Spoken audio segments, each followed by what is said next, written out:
আজকে সাডেন প্ল্যানে বাইরে গিয়ে ডিনার করলাম, সাথে একটু সুপার শপেও গিয়েছিলাম। সো সবকিছু নিয়ে আজকের ব্লগটা থাকবে। হ্যালো এভরিওয়ান, কি অবস্থা সবার? Welcome back to my another new blog. চলে আসলাম নতুন আরেকটি ব্লগ নিয়ে তোমাদের সাথে। আজকে যখন আমার হাজবেন্ড অফিস শেষ করে বাসায় আসলো আর এসে আমাকে বলতেছে যে চলেন বাইরে গিয়ে ডিনার করে আসি, আমার যাওয়ার একদমই ইচ্ছে ছিল না, কজ তখন 9:30টার মতো বেজে গেছে। বাট আমার হাজবেন্ড খুব রিকোয়েস্ট করতেছিল যে চলেন বাইরে যাই, বাইরে গেলে একটু ভালো লাগবে। আর তার থেকে বড় কথা, তার অনেক চুই ঝালের গরু মাংস দিয়ে ভাত খেতে ইচ্ছে করতেছিল, দ্যাটস ওয়াই আমাকে খুবই রিকোয়েস্ট করতেছিল। পরে চিন্তা করলাম যে থাক যাই, যেহেতু তার অনেক বেশি ক্রেভিং হচ্ছিল এগুলা খাওয়ার জন্য। পরে আমরা সিরাজ চুই গোস্তাতে চলে গেলাম। অ্যান্ড এখানকার চুই নাকি খুবই মজা, সে অনেকবারই ট্রাই করেছে, বাট আমার কখনো ট্রাই করা হয় নাই।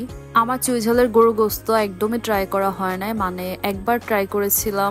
আর ওইখানকার চুই ঝাল তেমন একটা ভালো লাগে নাই, তাই চুই ঝালের গরুর মাংসের প্রতি আমার কোনো ধারণা নেই যে এটা আসলে খেতে কেমন হয়। ফার্স্টে আমরা একটা ডাল নিয়েছিলাম, সাথে ছিল একটা পেঁয়াজের ভর্তা, যেটা কিনা খুবই মজা ছিল। সো ওইটা দিয়ে অনেক মজা করে খাচ্ছিলাম। এই পেঁয়াজের ভর্তাটা দিয়ে ইজিলি 1 প্লেট ভাত খাওয়া যায়, এইটা এত পরিমাণে মজা ছিল। সো ওইটা দিয়ে ভাত খেলাম, তারপর চুই গোস্ত আসলো। আর এখানে হচ্ছে যে যার পছন্দ অনুযায়ী তার মাংসের পিসটা বেছে নিতে পারবে। সো আমরা চয়েস করতেছিলাম যে কোনটা নেওয়া যায় বা কোনটা নিলে খেতে মজা হবে, ডিসাইড একদমই করতে পারতেছিলাম না। পরে অনেক কষ্ট করে আমরা হচ্ছে দুইটা গরুর গোস্ত চয়েস করি। একটা একদম হাড্ডি সহ নিয়েছিলাম আর একটা হচ্ছে শুধু মাংসই নিয়েছিলাম। আমার মেনলি হাড্ডি সহ খেতে মাংস খুবই মজা লাগে। আর সবচেয়ে মজা লাগছে এইটা রসুনটা, মানে মাংসের মধ্যে যে রসুনটা দেওয়া হয় ওইটা খুবই মজা ছিল।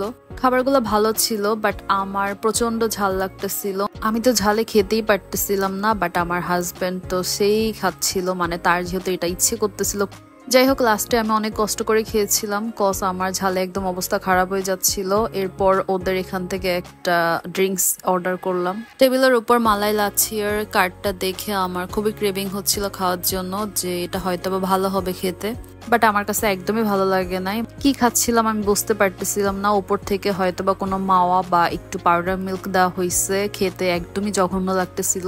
আর ড্রিঙ্কসটা আমার কাছে একদমই পাঞ্চে লাগতেছিল, মনে হচ্ছিল প্রপারলি কোনো ইনগ্রিডিয়েন্টস অ্যাড করে না এখানে। যাই হোক, খাবার দাবার শেষ করে আমরা একটু স্বপ্নতে চলে গিয়েছিলাম। বাসার জন্য কিছু কিছু জিনিস নেওয়া দরকার ছিল, পরে ভাবলাম যে আজকেই নিয়ে যাই। সো আমরা ফার্স্টে চলে গিয়েছিলাম আমাদের পছন্দের সেকশন, মানে চা পাতা আর হচ্ছে পাউডার মিল্কের সেকশন। বাসায় এই দুইটা একদমই শেষ হয়ে গিয়েছে আর আমরা একটু তাড়াহুড়ো করে সবকিছু নিচ্ছিলাম, কজ তখন দোকান অলরেডি বন্ধ হয়ে যাচ্ছিল। সো অল্প সময়ের মধ্যে আমাদের যেগুলো মনে আসতেছিল ওগুলাই নিচ্ছিলাম। পরে আমরা সবকিছু নিয়ে বাসার দিকে ফিরতেছিলাম আর তখন না রাস্তা একদমই ফাঁকা ছিল, মানে অনেক রাত হয়ে গিয়েছিল। সো ভালোই লাগতেছিল।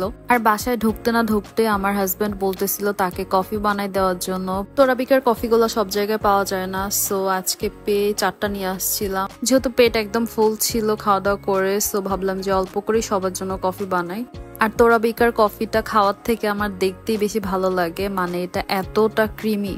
এরকম ক্রিমি আর কি কি কফি ইনস্ট্যান্ট প্যাক আছে তোমাদের কাছে জানা থাকলে আমাকে শেয়ার করতে পারো, আমি ট্রাই করব। অ্যান্ড এই যে আমার কফিগুলো হচ্ছে বানানো শেষ হয়ে গেল, এখন সবাইকে সার্ভ করে দিব।